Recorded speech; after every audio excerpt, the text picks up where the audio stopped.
right, I am fresh and back from Spider-Man Across the Spider-Verse. All right, now I just came off of watching the first film, and if you haven't seen my review on that, I just watched it this morning for the very first time. And it was really cool to go from that movie into the sequel without having to wait 5 years. Even though I had so many people tell me how good that first movie was, and I would agree for the most part. There were a few things, like I said, you can go watch that review. I'll leave a link to it in the description of this video.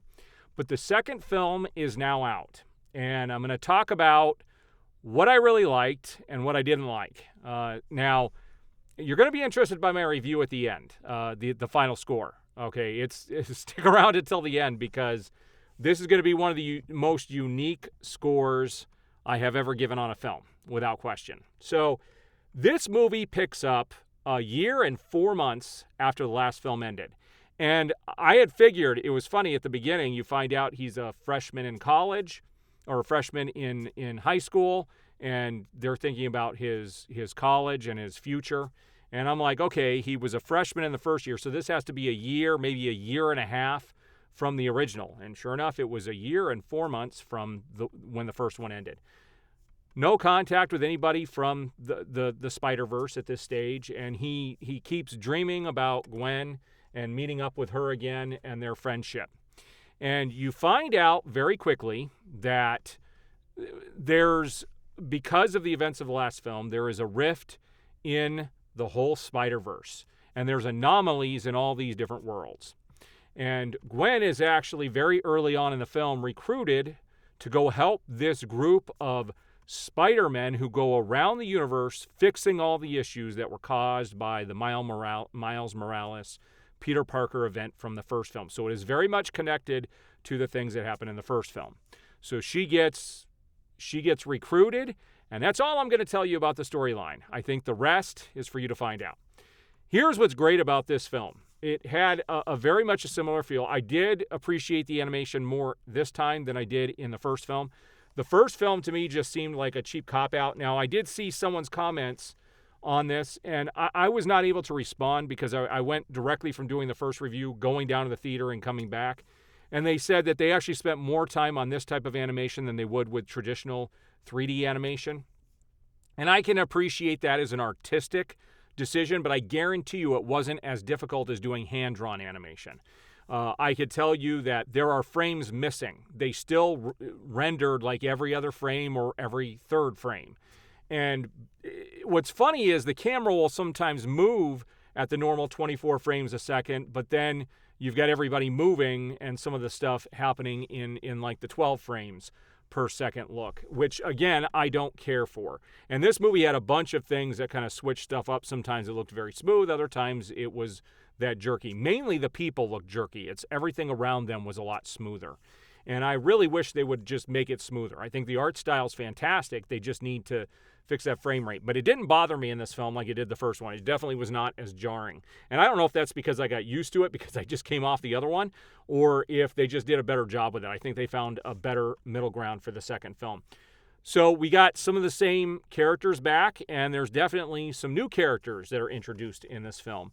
So they expand the whole Spider-Verse in this movie, and I was wondering how they were going to do it. And at the beginning of the movie, it seems like, the first film was a Miles Morales story, and this story was a Gwen story, her story as Spider-Woman.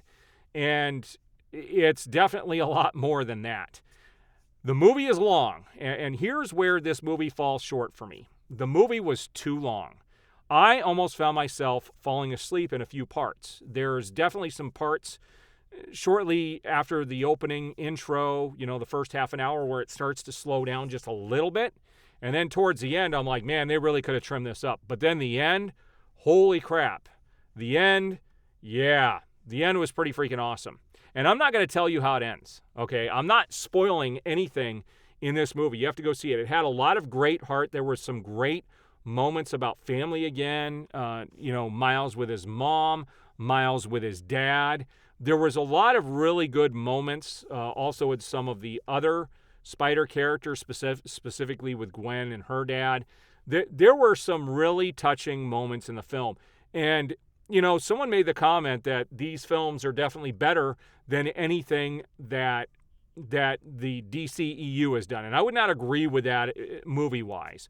What I will tell you about the Spider-Man films, and I'm going to keep this in the Marvel universe, out of all of the films in the MCU, I put these two films, probably in my top 5 favorite it's not an MCU film, but Marvel film, let's put it that way. I really enjoyed these two movies. But at the end of the day, let's talk about my score. My score on this, I have no score. There is no score to give. And I'm not going to tell you why, but I cannot give this a score. I cannot, in good conscience, give this movie a score. And you'll find out why when you go to see it. And I'm not going to give anything else away. So if you guys come asking in the comments, I'm not going to tell you. If you like the first film, you're going to like this movie. I did enjoy the first movie more than the second film, but the second film is definitely a universe builder. And the end is off the charts. I walked out of there going, whoa. So go see the film.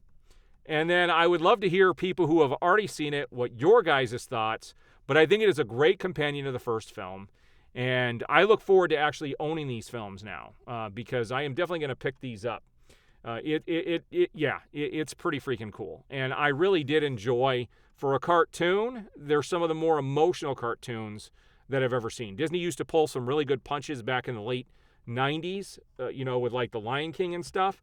But the emotion in this was really well done. And I thought the first film, too. There were some pretty cool hero moments. One thing I also liked about the second film is Miles Morales has really fallen into his Spider-Man persona and really does a good job, and he's come a long way in that year and 4 months.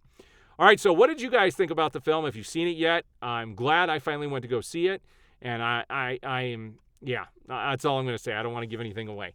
But there's my review on Spider-Man Across the Spider-Verse. I will see you on the next video.